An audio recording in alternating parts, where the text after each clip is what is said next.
And welcome to Tuesday night. It's the Tile Happy Hour. It is the best time of the week, especially if you love the tile and stone industry, because John and I are here to talk to you about all the things dealing with tile and stone. We have an exciting couple of weeks coming up, very busy in the tile world. If you know what I'm talking about, you know what I'm talking about. But before anything, we're going to bring on my good friend, John Tedesco. Can I call you a Yankee? No, I'm a Mets fan. Okay, so it doesn't ring well. So, John, hey, how are you? Springtime is back again in Raleigh. Hopefully, it's back again, or it finally made its way up north. You know what, Craig? Wow, I just lost my audio. Can you hear me? I can hear you fine. Can you hear me? This is crazy. All right, yep. Craig, take the show over. I need a minute here. Okay, John has messed up his audio, so we're just going to watch him fumble with that because we enjoy the pressure. But if you've never been on the Tile Happy Hour before, my name is Craig. I was a commercial contractor for 20 plus years. John Tedesco, who can't hear anything, he has been showroom owner, also sales, all the stuff on the other side blended together. We have made the Tile Happy Hour, and we have brought together just a show to where we can talk about anything you want in the tile and stone industry. If you want to learn how to install something, ask the question. If you want to know if you should grout your gray tile with pink grout, you can ask that question too, and we're going to give you an answer. Now, it's going to be our opinion, but it's still an answer nonetheless. John, do you have your audio back? Yeah, I do. I thought you did. But if you're watching, hopefully you're watching live. I can see on my screen, if you could see the back of it, I've got screens everywhere. I've got Instagram up. I've got stuff coming in on the streaming software. I've got another screen over here. So if you have questions, I want to see them live so we can talk about them and you can be a part of this show. Because, John, we do this show not for our own fun, even though we do have fun, but it's really to benefit the community. Yeah, absolutely. We love the tile industry and the whole kitchen and bath and commercial hospitality industry throughout the entire country and the world. And we're glad to be part of this community. And we do this show. This show kind of started with Craig and I being colleagues, him being in North Carolina, me being in New York, but, working for the same company. We just started, we'd find ourselves collaborating on the phone with some business stuff. And then we just go off on talking on miscellaneous tile stuff. And we're like, wow, we should like broadcast this because we just talk tile. So right. We had that in common. We decided to put the show together. And this is show number. I'm saying that as if I have a good guess. I'm going to say he 54. Doesn't know. 55. Show number 55. Which right. We a couple of milestones. Our inaugural show was last year on National Tile Day, which is, I believe, February 23rd. This year we celebrated that 1 year anniversary, and next Tuesday, not at this time, but we'll explain that in just a second. But you're watching on a streaming platform. So you may be watching from Facebook. You may be watching on my YouTube channel, John's YouTube channel. I see I got friends here watching on Instagram and LinkedIn and X. I've never seen anybody watch on X. So if you're there, please say something because it may be not worth their time. But yeah, what's that? We love to know where you guys are watching from. So we may not Absolutely. Put it up on the screen, but at least let us know where you're watching from. If you have a question or comment or just want to say hello. So this is John Tedesco, colleague, cohort, and co-host with Craig Cahoon at the Tile Happy Hour. This is our 55th show, you said? 55th show. And if you're watching, and you may not be watching live, John. This is true. So we find it's impossible to pick a time that's good for everybody. We started the show Fridays at I think 4 or 5. And we had a good audience there. And then we said, then the summer came around. We're like, do we really want to be, tied to our, podcast for a Friday evening? Everyone's out. So we decided to switch it to a Tuesday night, and it went off really well. So we're keeping it on Tuesday nights. Once in a while, we put out a encore presentation when Craig and I have just way too much going on. And next week, I'm excited because last year we were in Orlando at the Orange County Convention Center. This year we are at the World Congress in Atlanta, Georgia. Great place, great city, and we're broadcasting from that show. Now, we were live last year, like physically live, but we weren't able to broadcast live because there wasn't a signal that we can get out. This year, we're stepping it up, and we're about 92.3% sure we're going to be able to get this feed out live next Tuesday, and we're going to talk about that in a moment. So I'm excited. What about you, Craig? Yeah, coverings is, I mean, let's just say it's the Super Bowl of the tile and stone industry. This is when we see those colleagues that maybe we don't work with anymore in the same company, but they're at another company, or vendors we haven't seen in a long time. So it's like a big family reunion. And we were honored last year when they asked us to be a part of the podcasting team. And we were even more surprised this year that we didn't embarrass ourselves enough, and they asked us to come back. And John, you're right. I got some of the show information today, and it said we will have a live internet line. So next week, now hear me correctly, next week it's going to be a live broadcast at 12 noon. So the live broadcast will be at 12 noon. I'm going to try to flip that around and rebroadcast it again at 8 p.m. where we are right now. But bearing all things, that is ambitious, but I feel like I can do it. But all things going well, if you're at work, take your lunchtime, get your sandwich, sit by the computer, and watch us live at 12 noon next Tuesday, live from Hotlanta coverings. And it's going to be exciting. If you're at the show, John, what do we want you to do? Well, we want you to, around 11:45 in the morning on Tuesday, the second day of the show, figure out where the heck you are in the show, because it probably take you 10 minutes to figure out where you are, what direction you're going to go. I think we're in Hall B. Honestly, I don't recall where we're at, and it's probably kind of out in the lobby area, not on the show floor. I think to it keep is the noise down. So really, we'd love to have you in our audience. Say hello, ask questions, learn, of course, because we have a really good topic, really good guests. So we'd love for you to join us. We're calling the podcast, it's a 1-hour podcast, Content to Clicks, Digital Marketing Today. So, and the concept is we have a professional marketer from Laticrete, and she is responsible for the marketing of a global company, big company, great company. And we have on the other side of the spectrum, down and dirty tile contractor getting his hands dirty, tile installer, who happens to also be a social media influencer by way of his skills and his communication skills, and he's a great guy as well. Craig will talk more about them in a moment. So we're putting them two together because in this new world of digital marketing, there's no such thing as marketing happening just around the boardroom and everyone says, okay, we're going to buy this ad, we're going to buy that ad. We're getting influencers are a thing of now and a thing of the future. Yeah. And it's pretty cool. I think it's going to be fun.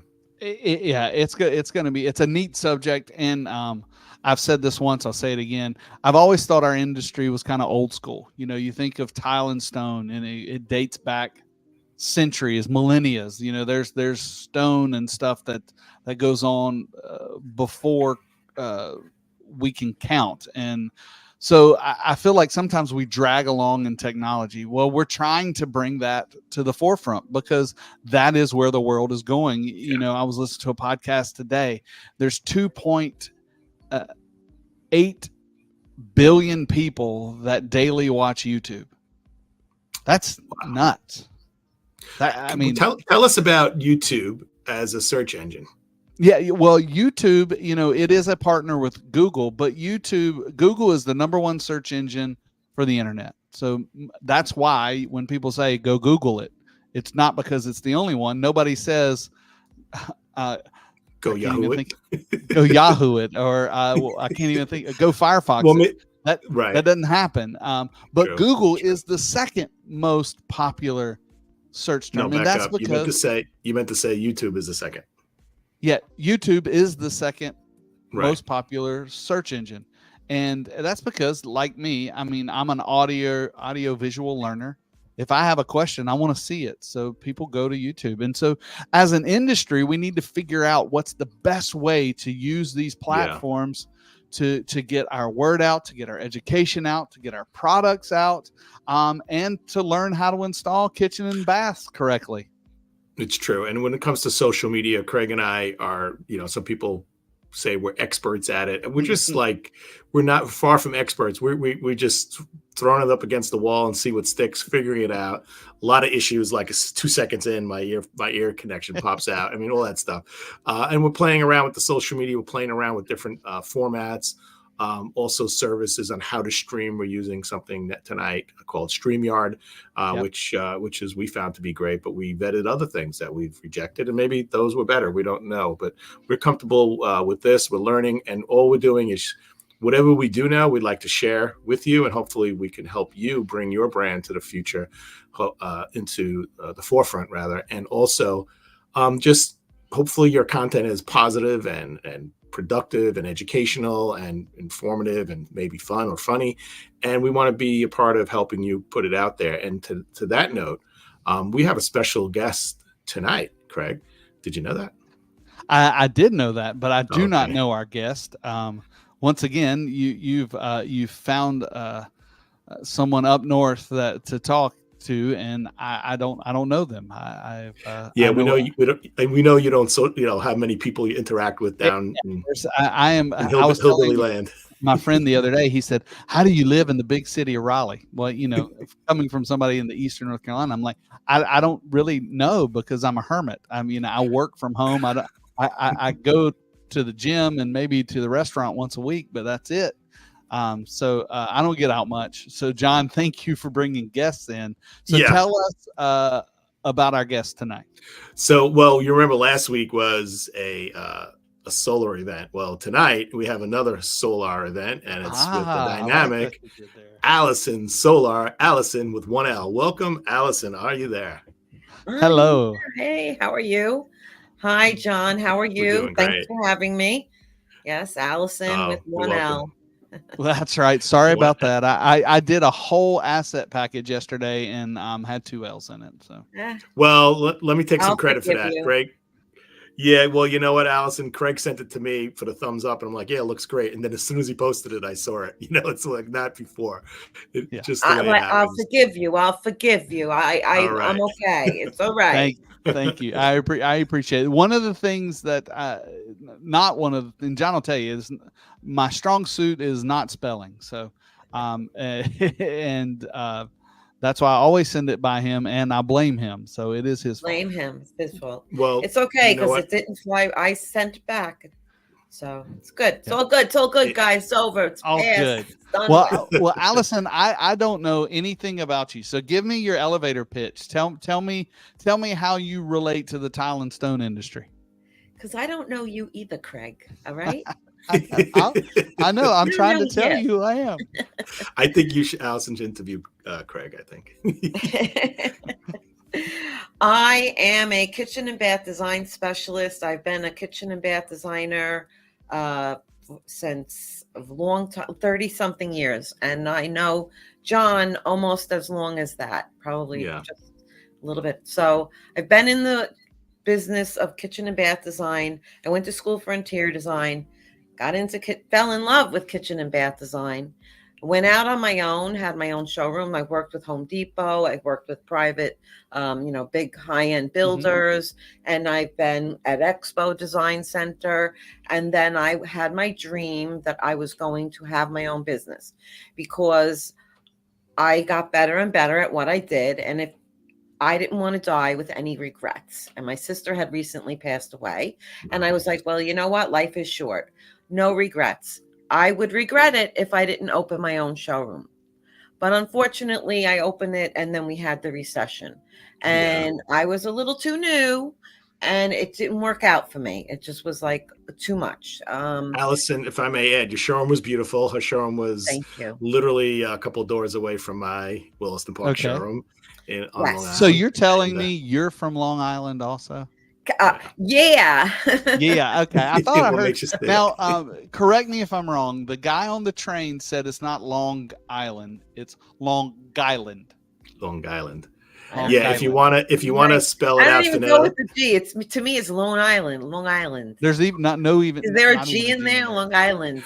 well, if you want to spell it phonetically, it's lawn, like lawnmower, lawn, Long and then Island. Guyland, Guylan, Long Okay. Guyland. Long Island. That's what the That's guy was that's what the guy on the train was saying. But I'm So from the city, so I'm from New York City. New York. New York. Okay. Well, I'm Well, from North Carolina, if you can't tell. And kitchen and bath design. John jokes on me because we don't have bathrooms here. We have outhouses. yeah, outhouses, Do exactly. you design Oh, those? you still have those outhouses, huh? So in 2008, I'm assuming that's the recession you're speaking of. Yeah, it was just, every project It that was you rough. thought you were going to get, that you were on the edge because it meant staying and surviving or dying, and you didn't get them. So just 2009, the lease came up for renew. It was a no-brainer. So it was hard for a lot of people, and it was very, very traumatic. Like I said, we had a recession, and then I had depression. Yeah. Well, you're right. Now, what do you do? Right? I was like shattered. So, but life goes on, and you have a little bump in the road. You get over it. That's right. So I had clients and got work here and there. I just didn't have the showroom, so you kind of do business differently. But I have a lot of contacts. Like I said, I know John a long time. I know people in the business a long time. You don't know me, Craig, but a lot of people know me. I got Craig. you. Okay. Craig, let me just get this straight. She's kind of a big deal. She's kind of a big. Okay. I got a big Facebook group. My group is like 6,000 people. I get people. I've spent years. Well, I'm not an overnight sensation. Yeah. What's people been know fun? People.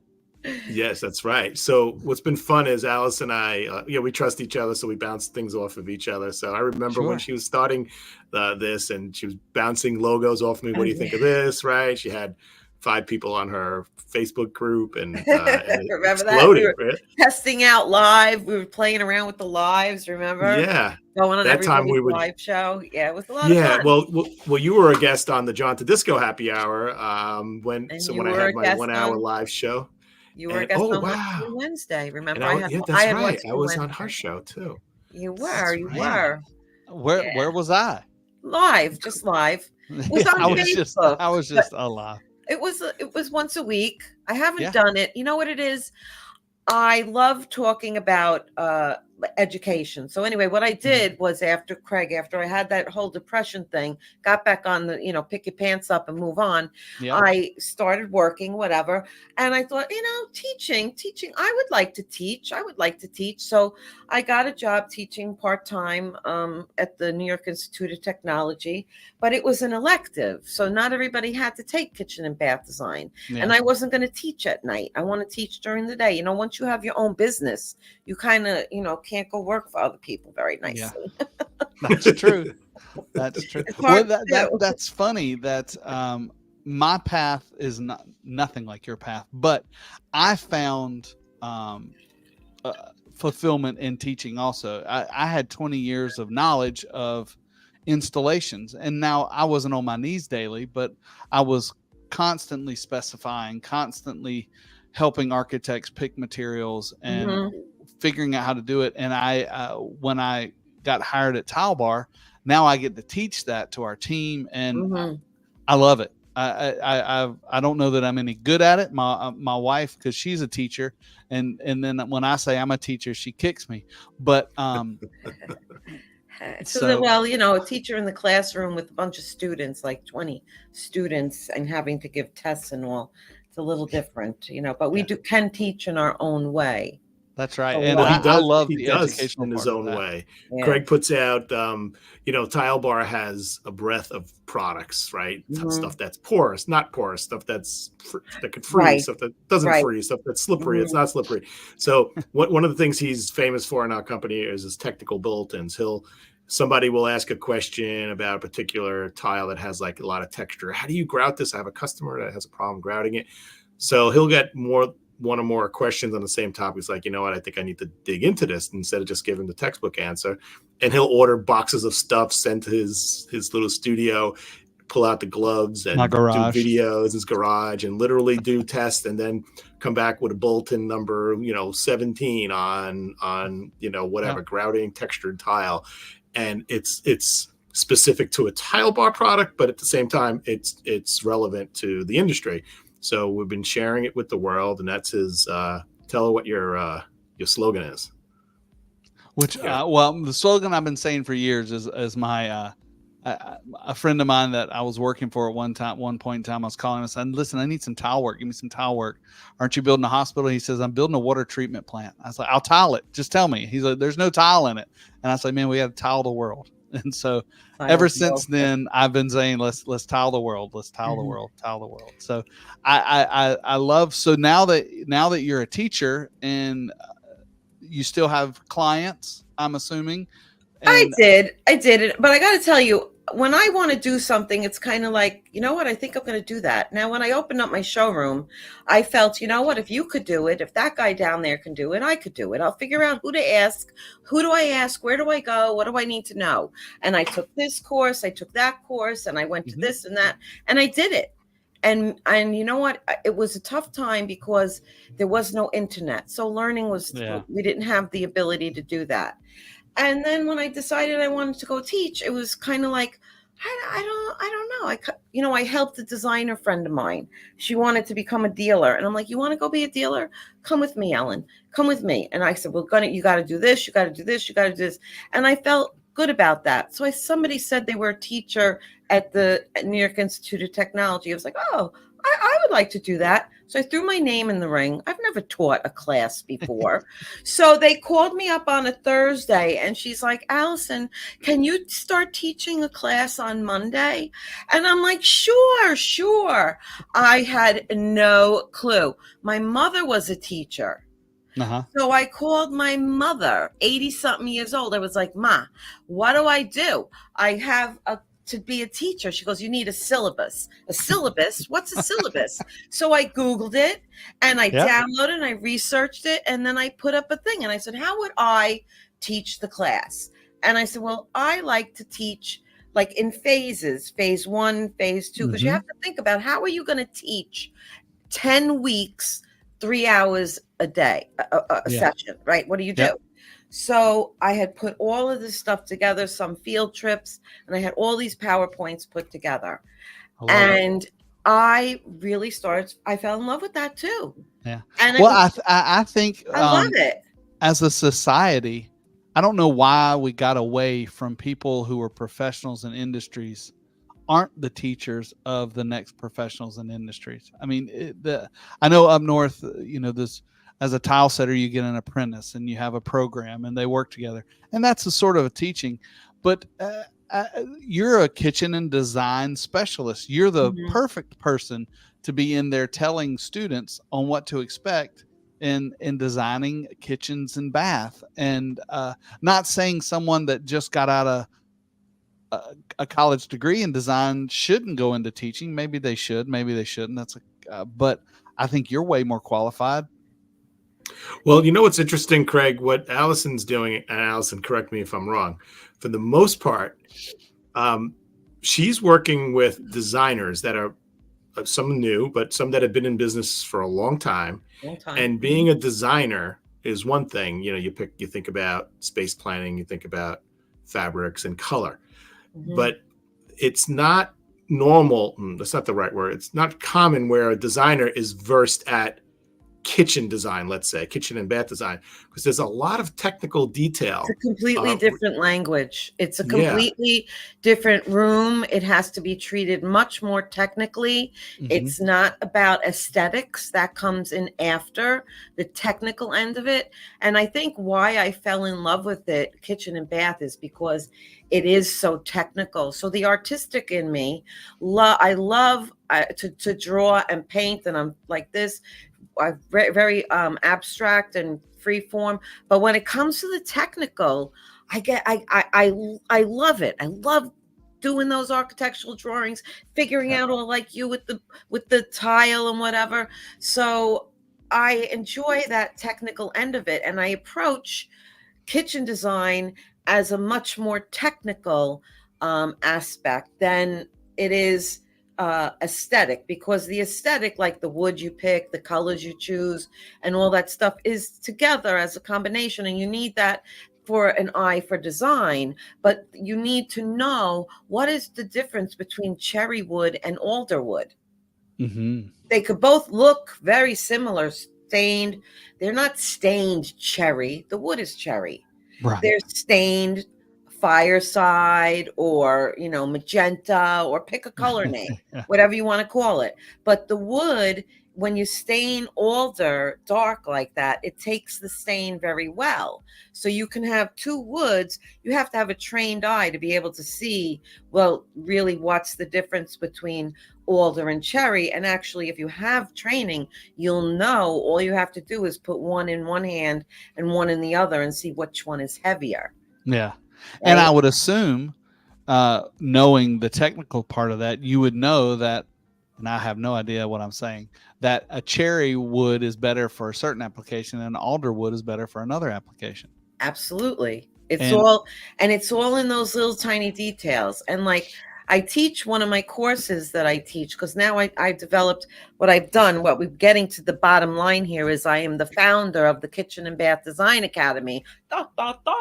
I love it. Yeah. So you need next to time teach me how to trying do to get the tile learning academy. That's what I need. I have the tile section. And that's the one that John actually, remember John, when I was teaching my webinar seminar, and I had it for a day, and I had some designers there, and John helped present the tile part. And we went over the tile. Yeah. Well, if you ever want a technical tile person, you call me. I'll teach. I won't charge you. Call Craig. Hey, Craig, can we add to our production budget, like the sound effects, like when someone says something? Yeah. Like clapping. Yes. Exactly. Yeah, I can. They make those. We got to work on that. We need to get a Patreon page or something. I've been working on this for years, John. Right, and the reason the reason I'm doing it, and my passion, is because there's no place else to learn this. I Googled it.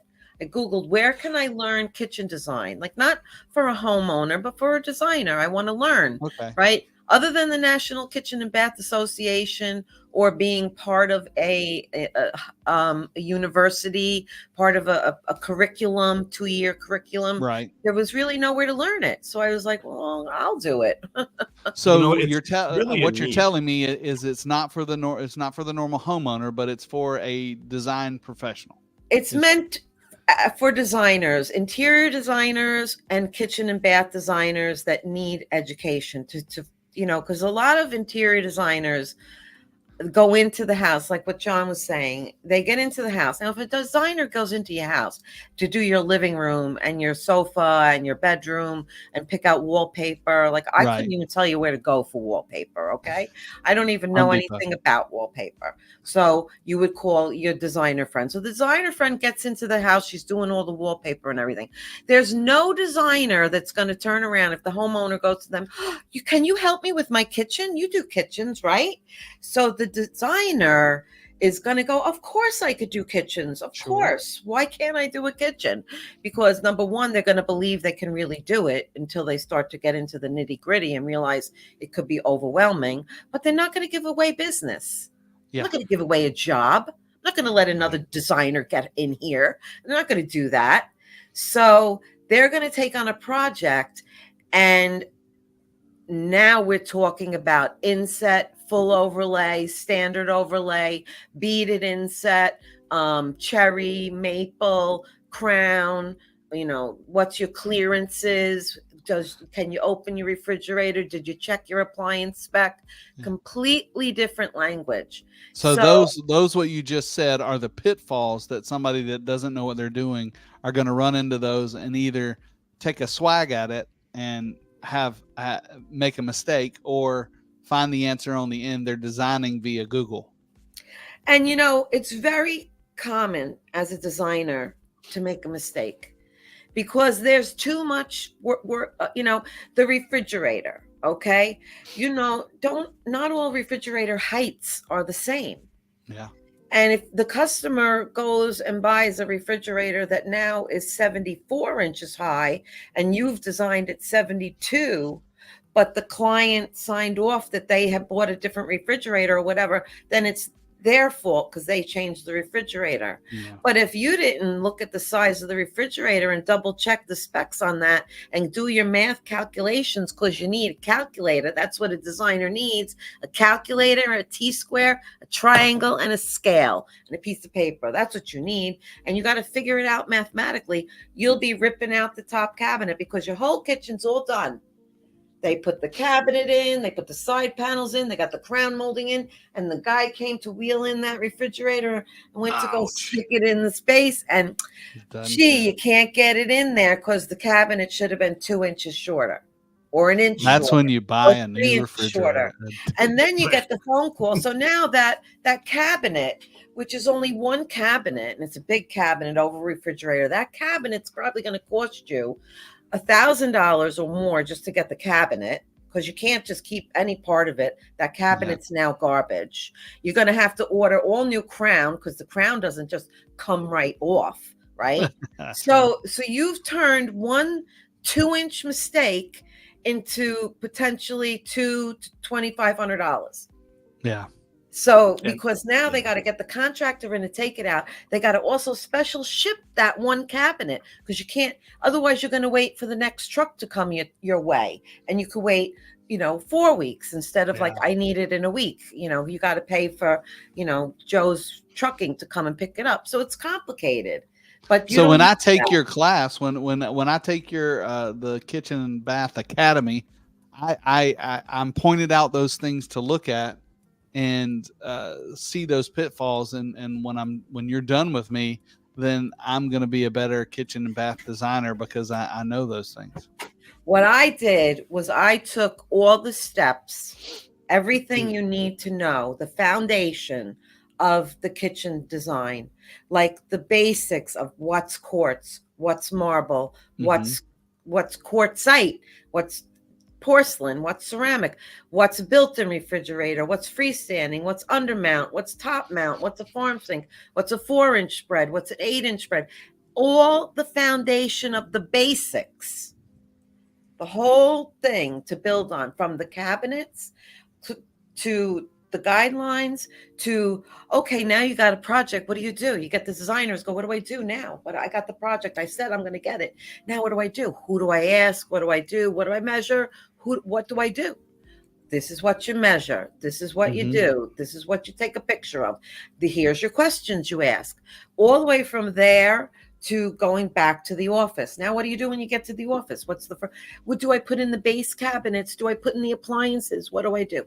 I teach you that. And we go the whole step all the way to final documents, the final documents that you're going to sign, and you're going to get the check for $100,000, $50,000, whatever it is, because cabinets are always paid in full. Right. Everything is special order. So cabinets, if you're a smart business person, get paid in full 100% before they get to that person's house. So you got to have them sign. Yeah. Right. You can't just go, hi, here's your kitchen, and you got one piece of paper. Right. You got to document the whole project. So you're really helping a designer either expand their business into something they weren't able to do before, or, maybe they have the relationship with a homeowner and then they have to bring in like a kitchen professional and they're kind of in the middle, but it's quickly obvious that they don't know what they're talking about, that designer. So they're at the mercy of the kitchen designer and they're trying to act as the kitchen designer. You're at the mercy of everybody else. You're for the plumbing store, for the tile store, for the countertop, for the faucets, for the contractor. You're at everybody's mercy. You're nothing but a sitting duck. Right. Right? Malcolm in the middle. And that's not where you want to be in a kitchen project. Well, it's not where you want to be if you're in business trying to make money, because the pitfalls, like you said, you mentioned that one, like Craig had said, get a new refrigerator. But what if you made it too small and you can't make it bigger? Then it looks weird. Yeah. I at one point in time, I worked for a high-end countertop Cheers. fabricator. And cheers, guys. I'm sorry. I want to cheers. Yeah, cheers. I heard you say something about a cocktail, so I went and got my wine. All right, That's Craig. good. What are you drinking, Craig? You know me. I've got my Leroy Yeti with sweet tea. Okay, I just got some Tennessee whiskey. That's it. Nice. But she taught me a lot about the custom design world. I came from a commercial contractor, which is totally different from anything that you do, Allison. But when I went and worked for this fabricator, she was so professional, but so awesome and persistent. When you signed that paper, it had to include 50% deposit every time. And I was like, why do you do that? Because the commercial world, it's all financed. You don't worry about that. You have 30 days, you send a bill. She's like, man, I'm running it on my own. This is it. I'm not buying the slabs until I get a 50% deposit because that's my thing. So that's something as a contractor or a designer, if they're financing this or whatever they're doing or how that works, you got to watch. And those are things like you found out, unfortunately, can run you out of business. Right. Yeah. Exactly. Not that's why you ran out of business, but no. But it's hard. That managing your money is very, very difficult as a small business. So, you have to be on top of everything, and it's they're foolish not to reach out to the internet and try and get people to help them. And there's so many more resources nowadays for businesses to get help. Like Absolutely. What I do is I have the Kitchen and Bath Design Academy, which there are CEU certified courses that are going to be on demand. I teach them live. I just did one today for the Interior Design Society, which was really fantastic. We had 26 people showed up, which was great. Wow. But what was I saying? So that was the Long Island chapter for Interior Design Society. Chapter. Yeah. And that was what showroom was it? You had it at a showroom, didn't you? Sub-Zero Wolf, the beautiful showroom in Roslyn. Yeah, that was really nice. That was amazing. Yeah. So I mentor. I work one-on-one with designers, and they could, like one designer, they do a few kitchens, but they want to get better. And, one-on-one, I work with them, and they're well-known designers, but kitchen and bath is a whole nother thing. So I'm kind of like their private teacher, a tutor. Your secret weapon. Well, they want to be able to say yes to that. They have a high-end designer. I would say, I'm just going to make this up, 75% of designers are going to say no to a kitchen, because if they know their limits. But they want to make money and be in that business and not pass it off to someone else. They really need to have the confidence that they can say yes and do it right without ruining their reputation. So what I see is they bring Allison in, they learn from Allison in the back end, and they become experts in it. And help them through the project. Yeah, figure out what's wrong. So Allison, tell us. Yeah, no, that makes sense. It does. What would you say is if there's such a thing, a profile student of yours? Well, a profile would definitely be an independent designer. Although I have had clients who work for other people, but they're basically learning for themselves. So they would be an independent designer, either starting out in the business, expanding into the business, wanting to get more diverse and learn as they're working on a project. The best way to learn is to do. So they call me when it's like, I've got a project I'm working on and I can't figure it out. I need help and I'd love to learn along the way. Also, I teach a newer designer or an independent designer who's feeling stuck in their business, feeling I keep losing projects. I feel like I'm not making any money. I don't know what my processes are.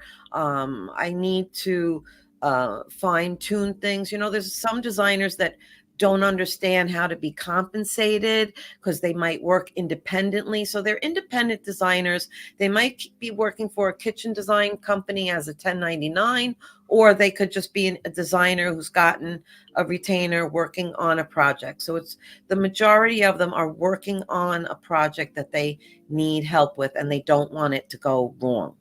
Right. That's pretty That's cool. so smart. I'll just say kudos to them for reaching out. I'm a big believer in, we only can become better by learning and continuing education. And continuing education doesn't always mean you got to go take a college class. It could be finding someone in your industry like Alison that can just walk beside you and get you to the point to where you weren't yesterday. And no matter where you are and what industry you're in, whether you're on your knees, you're setting tile, whether you're working in a showroom or you're a young designer, step out and do that. And if your company's not willing to do that for you, think about that and do it on your own. If you have to do it at night, because working on yourself and building that education and building that knowledge, that's how you go different places and how you succeed in life. So it's an investment. It's an investment in themselves. Absolutely.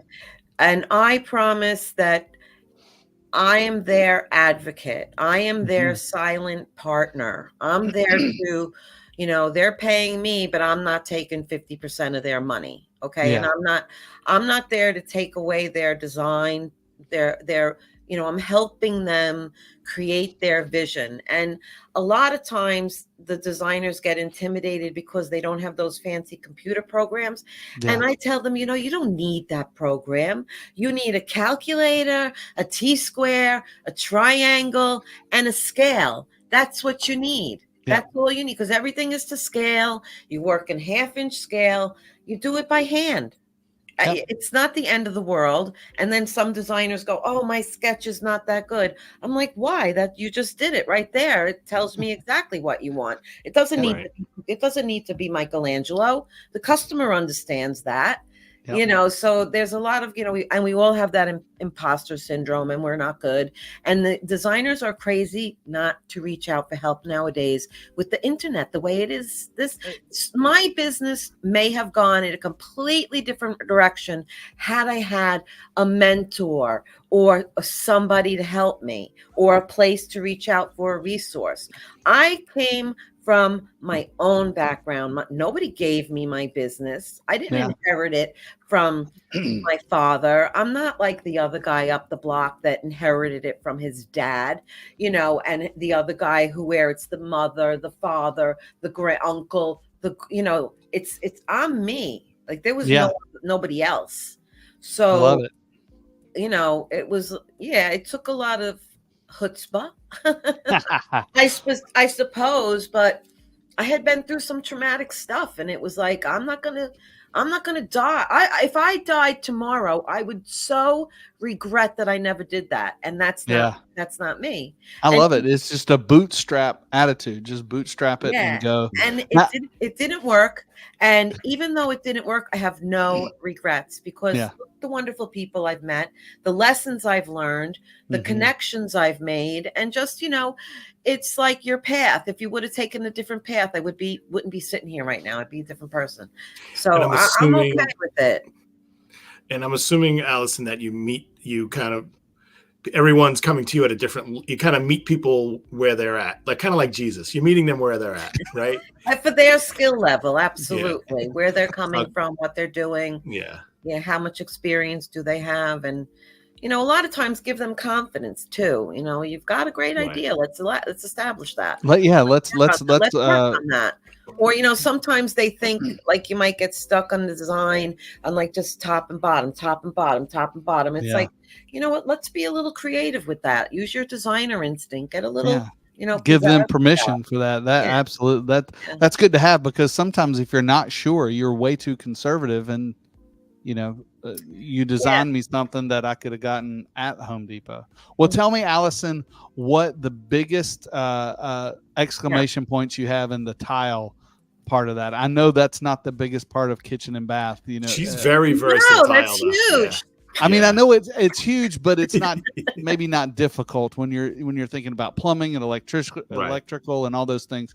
But what are the things in the tile aspect of things that you find either interesting or something hard for a person to understand? Well, for designers, I'll tell you what they don't understand is that one tile sample that they get, you have to see what's the V rating on that tile, right? Yeah. Is it varied 1, varied 2, varied 3? What's the color lock going to be like? So when they go, oh my God, the tile's not the same and it's all different tiles, it's like, because you didn't check that out. And that, if they took my course, they would know you need to check that out. Yeah, we have a line. To know what's the difference between porcelain and what's the difference between ceramic, and how can you tell?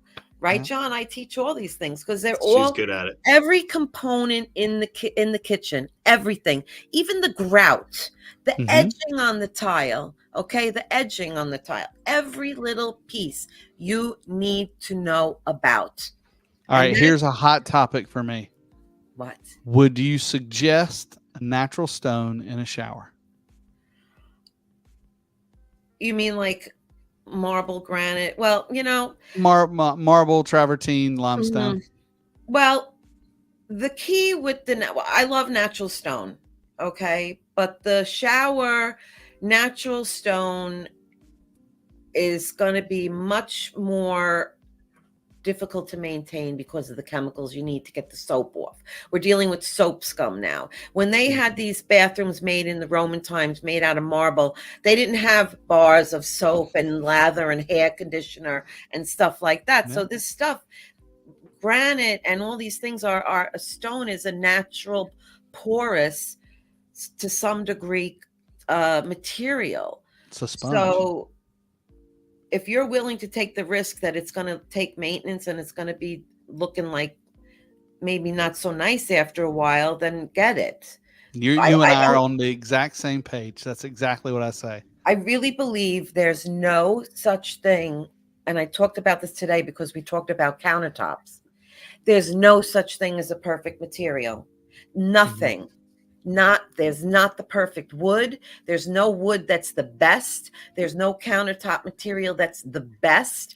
They're all good enough or pretty good, but they're not perfect. Right. Perfection is nowhere on earth. Nowhere in mankind is there such a thing as perfection in anything. So except John. And us. The three of us. Yeah, the three of us. Okay, my grandchildren. Don't get me started. But for material, you know what I'm talking about? There's no such thing. I agree. It's there's the pros and the cons of everything. All right, John, I'm just taking over this whole interview, so just sit back and listen. All right, Craig and Alison. Well, you guys are on the same. You guys are cut from a similar cloth in many ways, and I feel as I'm sitting here, Craig. I'm learning stuff just from this conversation, and we're not enrolled in her courses. I feel Alison would really benefit from stuff that you do, and maybe you can even share some stuff with her offline. Oh yeah, if it's technical, this is my thing is knowledge is power. Power is confidence, and confidence is a brand that sells. Okay, confidence is going to sell. Because if you feel confident, if you could be totally wrong with what you're saying, but if you're confident about it, sometimes I feel maybe I'm a little too confident and I might say the wrong thing and everybody's like, really? And I'm like, ooh, you got to be careful what you say. My wife tells me that all the time. She goes, just because you say it that way doesn't mean it's right. Right. So technical, this is all technical stuff. This is not the fluff. This is technical stuff. Yeah, that's kind of where I live day in and day out. I so you have to be on. I have to resume my What's New Wednesday. My husband has to take off on different days now because he's usually around on Wednesdays. It's we have to spend together time. Yeah, well, yes, absolutely. Well, I have another question about showers. Oh, okay. I'm looking at a vendor, and I'm not going to say who they are, but they've interested me because there's so many different shower pan providers.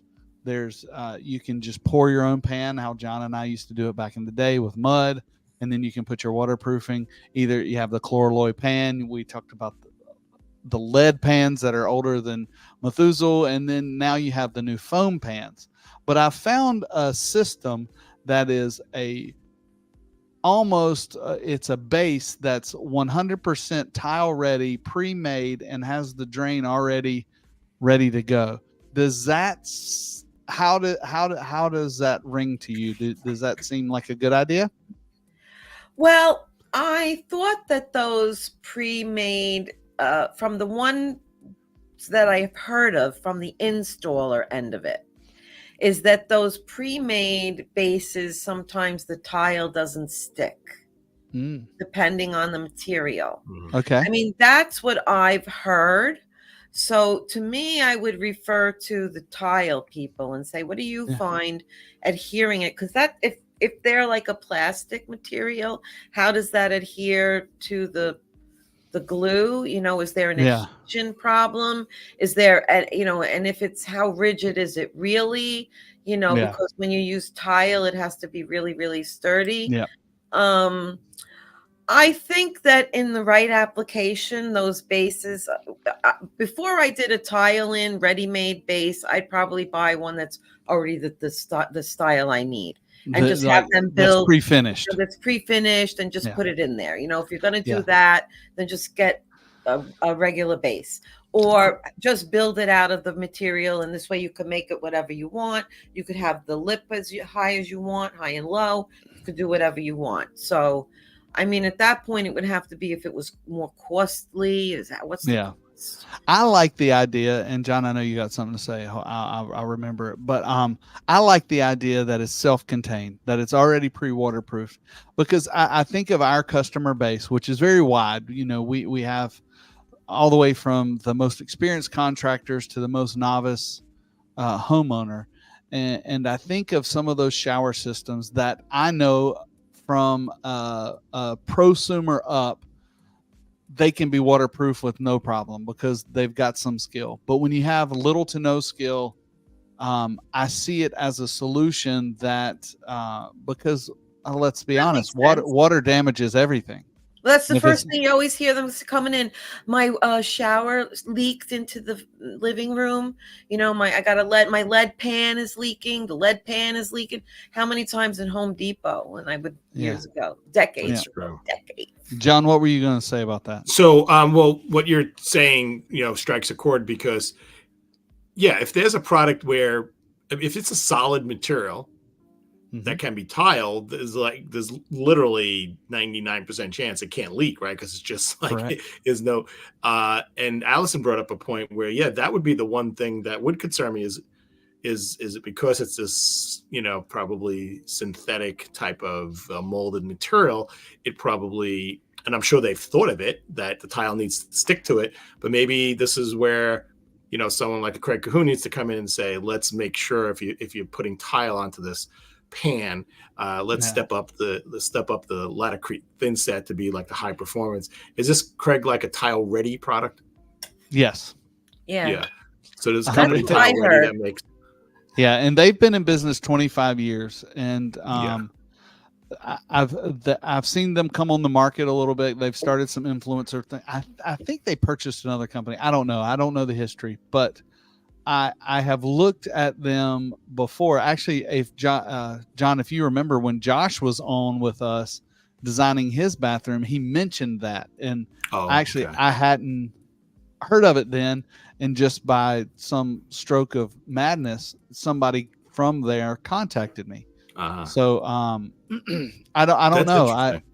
It's very interesting. I wonder if it says something on there if they recommend a particular product to use to adhere the tile, and then how it would go down. I'm sure they have their partners. I know that there's a guy out west, and his YouTube channel is Tile Coach, and he has some great content, and I trust him. And he has done some tests recently over the last couple of weeks with the material.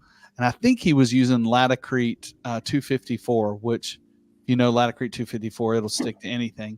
And I know he doesn't use junk. So I don't know. I just figured, the shower is the question I get all the time, day in and day out. Can I use this in a shower? And I think about as we move forward, Tile Bar moves forward with creating the whole bath, the whole area. We're going to be picking up different products, and I want to make sure that we can put out products that will serve the purpose with good education, and that also makes sense for a wide variety of clients. It's true. So Alison, Tile Bar, we started out as a glass tile company, kind of like Zappos of mosaic tile, and then morphed into porcelains, and then into retail stores, and now into A&D team like myself, that I'm calling on architects and designers, having products specified for all sorts of products, hospitality, etc. But we've now expanded our website. I don't know the stats. I hear them, but I don't retain them. Maybe Craig remembers, but the amount of hits and visits we have are incredible. We're now a platform. I know we send out 25,000 samples a week just from our New Jersey warehouse, not to mention the material bank samples. Well, it's become a designer's go-to. Yeah, designers it really is will go, amazing. Tile Bar has it. I hear that more than I hear other names. Yeah, and we're really excited to be part of this, to be part of the whole Tile Bar. People say out of the box, we're breaking them. I mean, we're so far ahead. Alison, us and Kamala Harris going through the glass ceiling. I remember when they started, because I went to their warehouse or factory in Brooklyn. That's right. I wanted to see, when they used to give you the little shot glasses and the. Yeah, exactly. So it's funny, Alison. So when Tile Bar started, it was called Soho Studio, and the Fiorano showrooms that of, we had 4 showrooms: Elmont, Williston Park, Belmore, and Manhasset. We were their first dealer, not number one, but in the first phase of dealers. Mm-hmm. So we were selling their products under the Soho brand, and then it morphed into showroom in the city, and then it involved, I was kind of the first wave of the A&D outside team. Now our external sales, as we call it now, has morphed from, I don't know, we're on a sales call for external, and we have like internal and external that work on outside projects. There's over 100 people on those team meetings. It's amazing where they've come from. Yeah, oh my God, it's crazy. I remember when they had the A&D show years. Yeah, Architectural Digest show that. It was just like a little tiny booth. Yeah. Jason was there maybe, but there was one little thing. And then now you go, they have a beautiful booth, and they don't have that show anymore, but when they do show anything, it's they are showing up. That show was a victim of COVID and never came back. Craig, tell Alison some of the things on our website that she may not even be aware of that we sell now in the kitchen, in the bath world. Yeah, I mean, we've got thresholds, we've got shower doors, we've got vanities, we've got mirrors, we've got shower shelves. All those things are coming, and so you've got a plethora of a plethora. Our goal, and is for you to be able to design your bathroom with Alison Solar and order everything you need from our website. Shipped directly to your house. Gotcha. We want to control the world. Hey, see, I just gonna say that. I wasn't gonna say anything.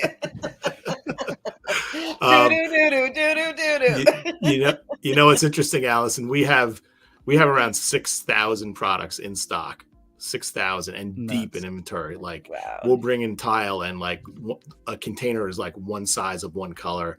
Our new warehouse is our South Jersey warehouse is like 300,000 feet. We have a new warehouse we're in the middle of, 500,000 square feet. It's like 32 feet high. Wow. And pallet positions, Alison, how many spots there are for a pallet? There's about 28,000 pallet positions plus. Small place, small. Very small, John. It's just crazy. Tiny little place. It's just amazing. So we're at the point where we're stocking so much material, but a lot of manufacturers now come to us and see the powerhouse that we are. And we have the best A&D team in the country, boots on the ground.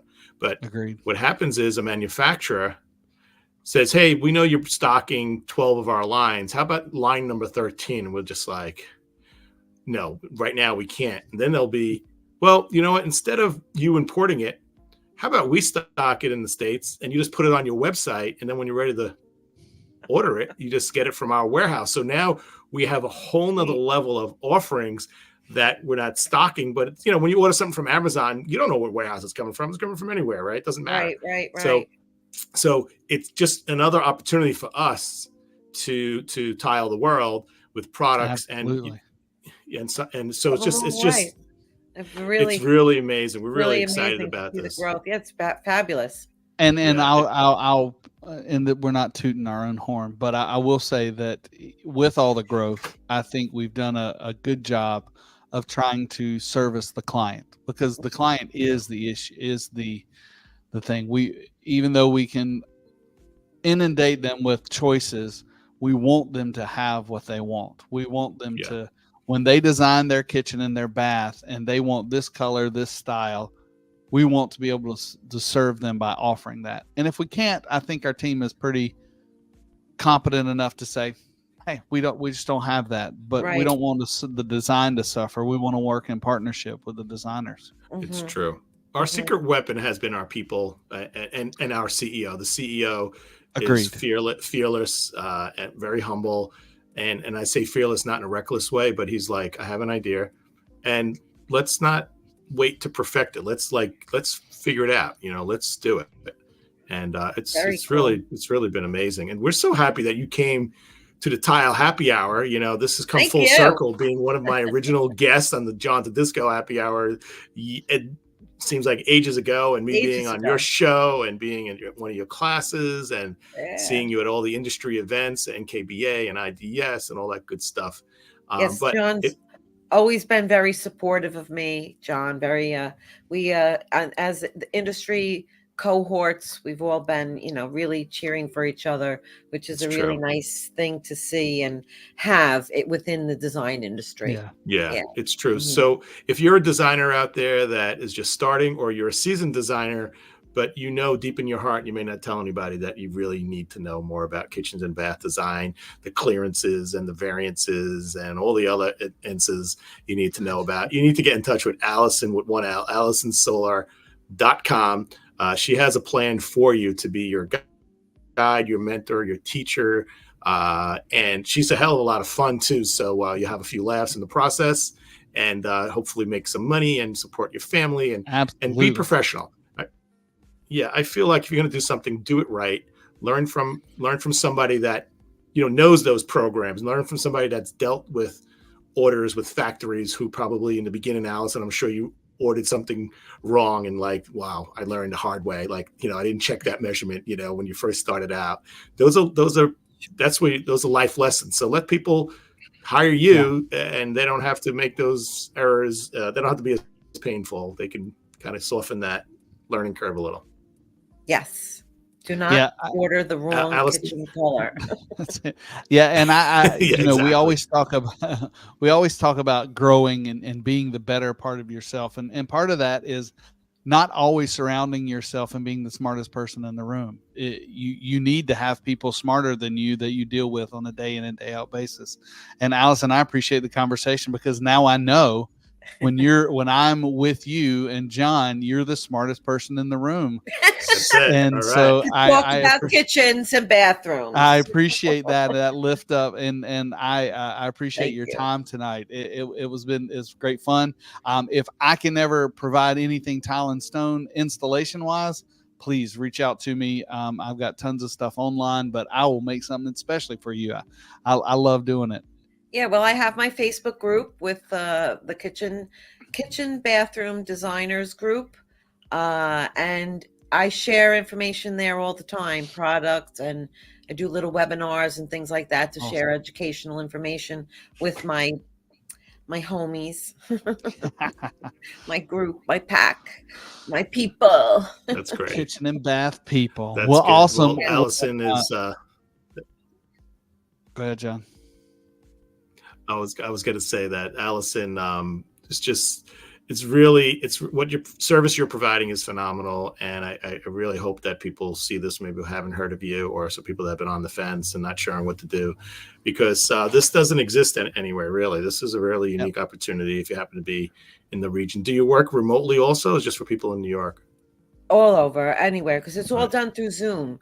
And then I record everything, and then they get a copy of it, and but they give me their stuff ahead of time. So I look at it, I review it, they give me their questions, and we focus on whatever they want to talk about in the session, work it out, whatever we're working on. And, I give them direction where to go, what to do, and how to solve the problem, and, present it, whatever it is they're struggling with, and we figure it out. So it's kind of like a working in progress. And then we work on it, meet over and over, or meet a few times to, stuff like that.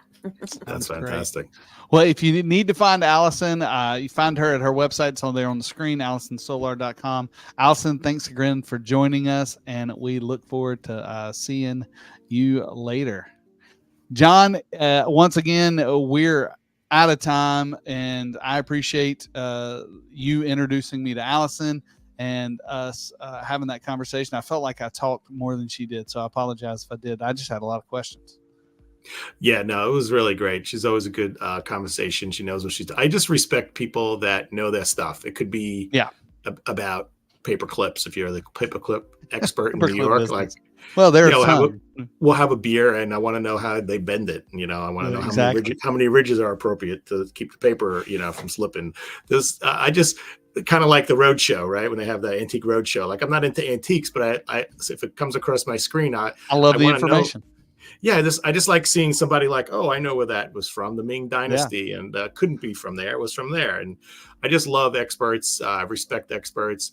I feel I'm an expert in tile and stone, and as my Instagram handle says, expert on tile and stone, novice on everything else in life. So it's what I happen to know. It's what I do. Alison's great at kitchen and bath and tile. She definitely has an affinity to tile. So that's one of the reasons we get along.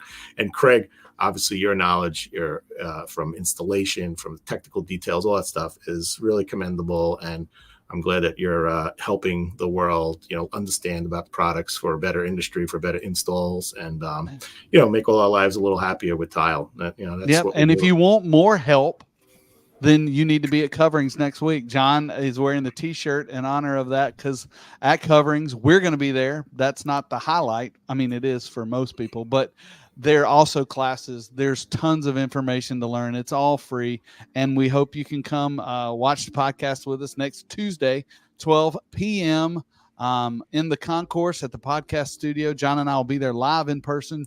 That's you can sit and watch us have a conversation about the internet, AI, influencers, all that stuff that maybe doesn't seem to fit in the tile and stone industry, but we're going to shoehorn it in.